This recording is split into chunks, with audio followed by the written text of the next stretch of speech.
भागमती, हैदराबाद में गृह मंत्री ईश्वर प्रसाद ने 6 महीने की अवधि में चोरी हुई मूर्तियों को बरामद करने में विफल रहने पर अपने पद से इस्तीफा देने की कसम खाई है। यह उनके राजनीतिक विरोधियों को परेशान करता है, जो सीबीआई की संयुक्त निदेशक वैष्णवी नटराजन और एसीपी संपत की मदद से उनकी विश्वसनीयता को नष्ट करने की योजना बनाते हैं।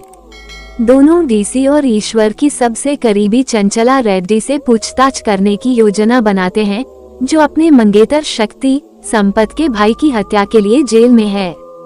ध्यान से बचने के लिए वे उसे पूछताछ के लिए भागमती बंगले में ले जाते हैं, जो एक गांव के बाहरी इलाके में एक जीर्ण शीर्ण कथित रूप से प्रेतवादित घर है, जिस पर आजादी से पहले भागमती नामक एक रानी का शासन था। वैष्णवी ईश्वर के खिलाफ कुछ सुराग हासिल करने के लिए चंचला से पूछताछ करती है। उस रात बाद में भागमती की आत्मा चंचला को अपने नियंत्रण में ले लेती है। सीबीआई टीम मामले की जांच के लिए एक मनोचिकित्सक को बुलाती है, जो इस निष्कर्ष पर पहुंचता है कि चंचला अवश्य ही सिजोफ्रेनिया से ग्रस्त होगी, क्योंकि वह एक अलग व्यक्तित्व धारण करती है और किसी किताब की कहानी ऐसे सुनाती है जैसे कि वो उसकी अपनी कहानी हो। कहानी के अनुसार रानी भागमती वह राजकुमारी थी जिसने नवाब से युद्ध किया था जब राजा देवराज के वंश में कोई पुत्र नहीं था और नवाबों ने उन पर आक्रमण किया था। वह चंद्रसेनन के संपर्क में आई, जो अच्छा होने का दिखावा करता था और जिसे लोगों ने सेनापति का पद दिया था। पद मिलते ही उसने अपना असली रंग दिखाया। उसने धन, भूमि और यहाँ तक कि भगवान को भी लूट लिया। फिर उसने अफवाह फैला दी कि भागमती पागल है और उसे उसके ही कक्ष में कैदी बना लिया। हालांकि संपत को संदेह है कि यह उसके द्वारा बचने की एक चाल हो सकती है और वो एक आध्यात्मिक गुरु का इंतजाम करता है ताकि पता लगाया जा सके कि क्या वहाँ कोई अलौकिक गतिविधि है। गुरु कुछ संकेतक सुझाते हैं। बाद में संपत को पता चलता है कि वे संकेतक बंगले में भूत की उपस्थिति का संकेत देते हैं। वह चंचला को भूत के प्रभाव में खुद को चोट पहुंचाते हुए भी पाता है।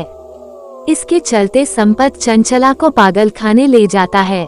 ईश्वर उससे पागलखाने में मिलता है, जहां ये पता चलता है कि चंचला ने ईश्वर से 300 करोड़ रुपए US $36 मिलियन की रिश्वत के बदले में सीबीआई से बचने के लिए पूरी योजना बनाई थी। ये भी पता चला कि ईश्वर ने चंचला को शक्ति को मारने के लिए मजबूर किया था। इस बीच वैष्णवी को पता चलता है कि चंचला रानी भागमती की कहानी का उपयोग करके ईश्वर के अपराधों की सच्चाई बताने की कोशिश कर रही थी, जो उसे बंगले में मिले विभिन्न लेखों और कलाकृतियों से मिली थी। उसे ईश्वर के कुकर्मों के सबूत भी मिलते हैं और वह जगह भी मिलती है जहां उसने शक्ति की हत्या करने के बाद गांव वालों को छुपाया था।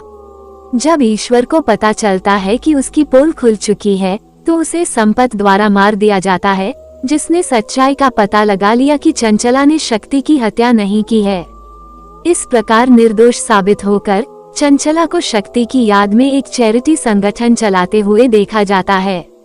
वैष्णवी उसे बताती है कि उन्हें लगता था कि वे उसके बारे में सब कुछ जानते हैं, लेकिन उन्हें ये कभी नहीं पता था कि वह बचपन में एक महान जादूगरनी थी और वह अरबी जानती थी। चंचला ये कहकर जवाब देती है कि वह अरबी नहीं जानती।